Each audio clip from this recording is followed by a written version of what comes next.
Welcome back to part 3 in our year of content process. I'm Molly from Visibility Hacking Studios, and if you want to free up your time so that you stop wasting it all trying to figure out what content is going to work, trying to follow the latest trends, and avoiding your true customers, well, it's time to get off that hamster wheel. Let's create a year of content in an afternoon. Well, if you've been paying attention, you have done all of the work up until this point, and if you haven't, well, 2 things for you. 1, go check out the playlist, I'll link it above, where you can start from video number 1, and 2, check out the workbook, it's linked down below.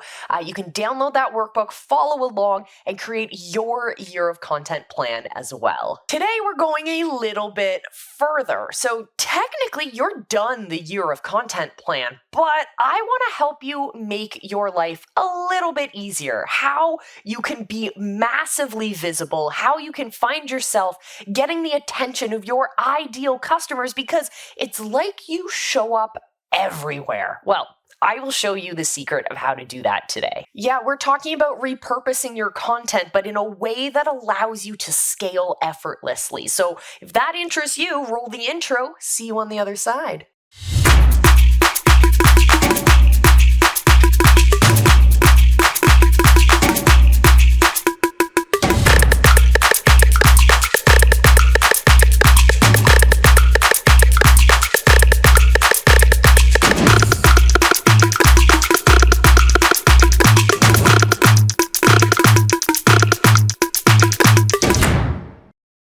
In order for everything I'm about to tell you to make sense, there's one core concept I need you to understand.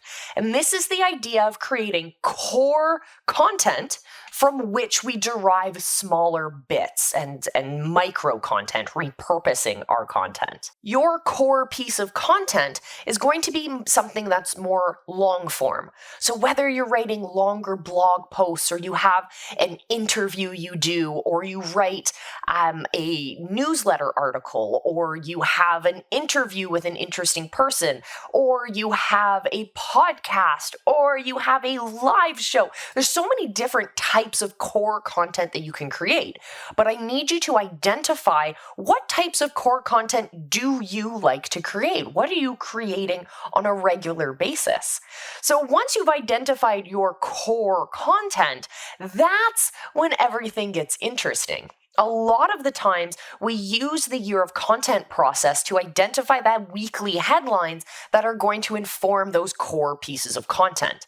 So if you came up with a really interesting headline, this is going to become the headline for the longer form piece of content you're creating, whether you're writing it or you're speaking it or it's a longer form video. From there, we're going to talk about this in a bit, but from that piece of content, we're going to be able to chop it up and create smaller pieces derived from it, like little itty bitty babies. But first, question of the day, I am curious about what is your core content? What long form pieces of content are you and your brand putting out there? And bonus points, as I always tell you, for putting your links down in the comments as well. All right, let's talk about chopping things up. You take your core piece of content and you're going to look through that and identify what the golden nuggets are. If you haven't filmed it, or you haven't recorded it, or you haven't written it yet, here is the way that I like to do it in my year of content planning process. So I have a spreadsheet which is available to you guys, or a version of it is available in the workbook. And what I do is I take that weekly headline and I now figure out what is a case study, or what is a longer form piece of content I can create that speaks to that. I'll line up what experts I want to bring in for my interviews, and I'll figure out what core questions do I want to ask them. What are those things I need my audience to know or understand or believe in order for them to want to purchase my products and my solutions to the problems that we've identified they have. So when we do this, we have a much more fleshed out sense of our content.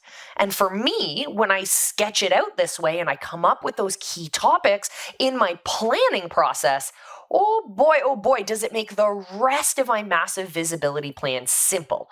So what you're going to do is you're going to go through, you've identified your core pieces of content, and now you can go through week by week and figure out what are the things you want to talk about in those episodes.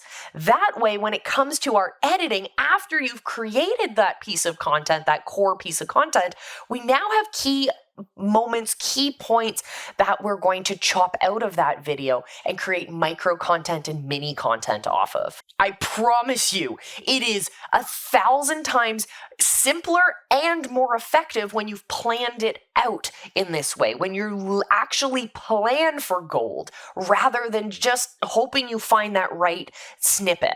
Talking about snippets and shorts, have you checked out the awesome series of shorts that we've been putting out on our channel? If you haven't, well, make sure you hit the subscribe button and then they'll feed up our fantastic shorts in your feed. Maybe you love them, maybe you hate them, but I'd love your feedback on them. Now let's talk about the harsh reality of scaling your content business. Yeah. All right, so I experienced this and I was actually rather embarrassed. I was ashamed to talk about this until I realized that a lot more people are in the same boat as me. I was spending way more time trying to plan and create my content and not enough time in my business and growing my business.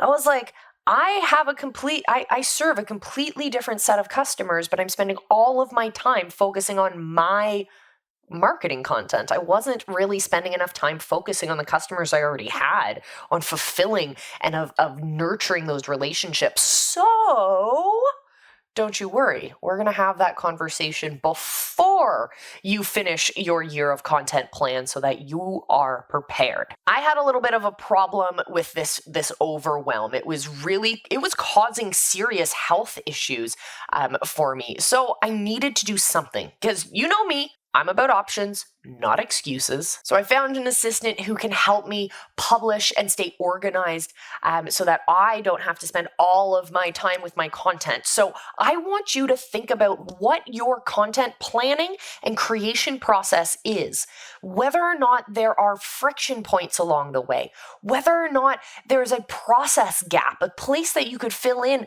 with some more understanding, or maybe there's someone who could help you out with that. Because when you're ready to scale, when you're ready to be massively visible, I hate to tell you, but it's not something you can do on your own.